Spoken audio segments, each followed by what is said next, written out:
what to say, right? Chumbo, a Chumbo couple, right? I think literal translation is treasures of heaven, I believe.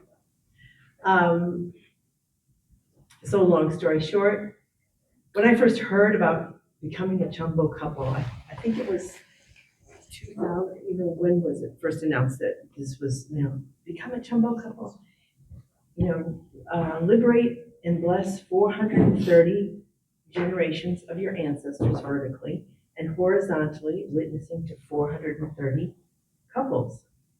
And the first feelings that come up are resentment. Are you kidding me? Like, I've been in this church close to 50 years. How are we going to do this? I mean, this is, and then, like, there's these different factions in our church, or you get the purple suit and you're something special, or if you don't make it, then you're not as good as somebody who does. And all this kind of thinking is very typical.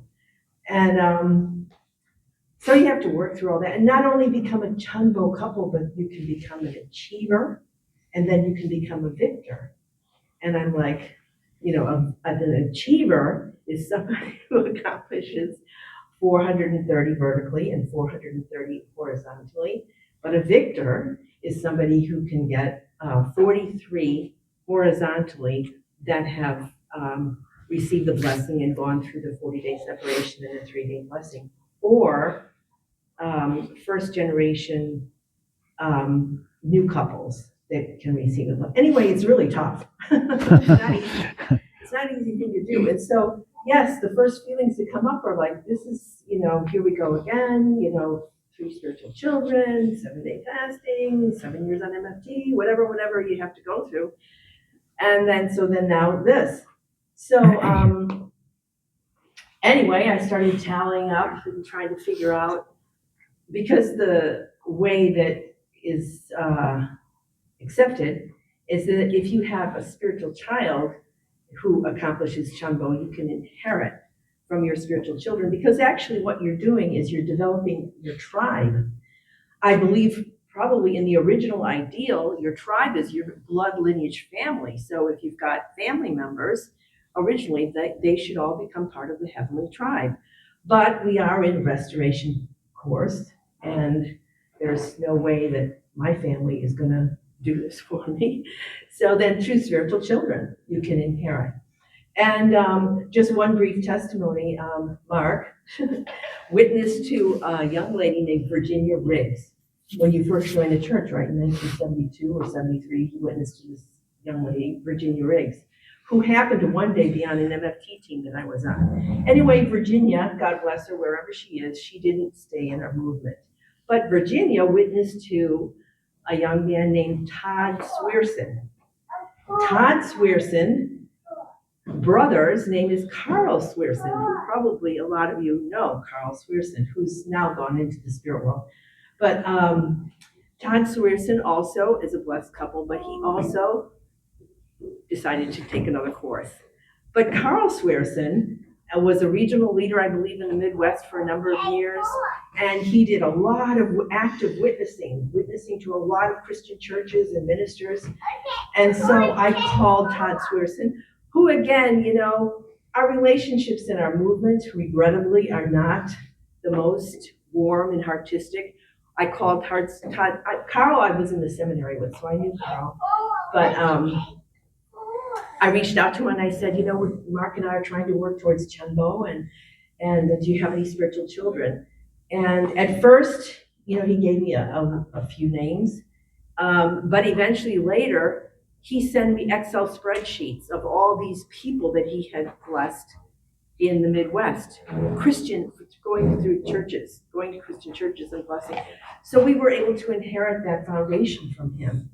And when I first called him, after many years of not seeing him, he said, the other day I had a dream of Mark, and he was in this dream. I was in this some kind of a gathering, and Mark was there in the dream. So God bless Carl. He's in the spirit world now, and he's one of the active participants to help us accomplish this.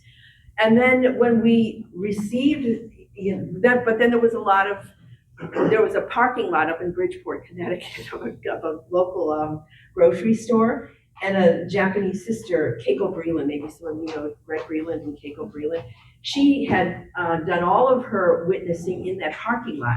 It was a small grocery store owned by a Korean gentleman, and she got permission from this guy to hand out the blessings and take the pictures and do the whole ceremony in the parking lot.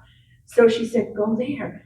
And Hannah would come with me and run around in the parking lot, very familiar to many of those who have been on MFT for a while, and bless people in the parking lot. So I gathered those people, and then when we finally reached our number of 430, a spiritual son that I have, maybe I don't know if you know, anyway, a Korean brother, he accomplished CheonBo last month. So in retrospect, I could have just inherited everything that he did and we would have, but God put us through this course. So for the training of heart, of sacrifice and of service and of a lot of, prayer and support to be able to accomplish this. And maybe for some of us, it seems so out of the reach or like, I don't know if I really want to do that. There's a lot of work, but it's about bringing God into earth to make the foundation for God to dwell in the physical dimension through people substantially. That's what it is. We're not just getting numbers, which of course is the first impulse. What? 430? What is that? And here we go again, counting numbers and but it's about liberating God's heart through finding those people who truly want to dwell with God in the physical dimension.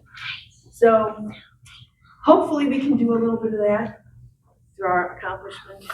And there's no, I'm better than you. Oh, you got it. You didn't get it. Where's your purple suit? You don't have a purple suit. It's not like that. It's about God's heart. And it's about love. And it's about bringing the truth of God and true parents to people. That's what it's about. I hope that, thank you.